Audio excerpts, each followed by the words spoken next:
c'est quoi les mécaniques de gameplay? Assis-toi, prends un verre, je t'explique.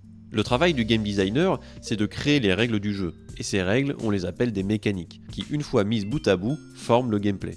On peut les diviser en 3 catégories, les mécaniques fondamentales, les primaires et les secondaires. Elles peuvent parfois avoir d'autres noms, mais on va garder cette nomenclature pour mon explication. Les mécaniques fondamentales sont le cœur du gameplay, celles sans quoi il n'y aurait pas de jeu. Dans un jeu de tir style Call of Duty, ce serait de se déplacer et de tirer, ou dans un jeu Mario par exemple, ce serait de sauter et d'avancer de gauche à droite. Il est très important que tu saches quelles sont les mécaniques fondamentales de ton jeu, et que tu les testes pour les rendre les plus fun possibles. Prenons un jeu de survie par exemple. Les mécaniques fondamentales sont de bouger et de frapper, et c'est ce que va faire le joueur 90% du temps. Si se déplacer et frapper ce n'est ni agréable ni fun, alors ce qui sera ajouté autour ne servira à rien. Une fois que tu as identifié tes mécaniques fondamentales, tu peux broder autour tes mécaniques primaires. Elles servent à améliorer et à soutenir tes fondamentales.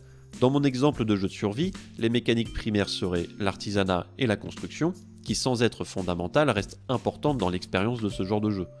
Et enfin, par-dessus tout ça, on peut ajouter des mécaniques secondaires qui servent principalement à diversifier le gameplay. Elles ne sont pas nécessaires en tant que telles, mais viennent varier l'expérience du joueur pour éviter que la boucle de gameplay principale ne soit trop répétitive. Ça peut prendre la forme d'un système de quête journalière, de succès ou de collectibles à trouver sur la map par exemple.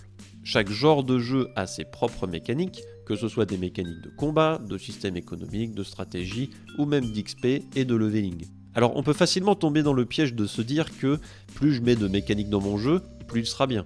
Mais c'est souvent l'inverse. Il vaut mieux quelques mécaniques bien équilibrées entre elles que beaucoup mais sous-développées.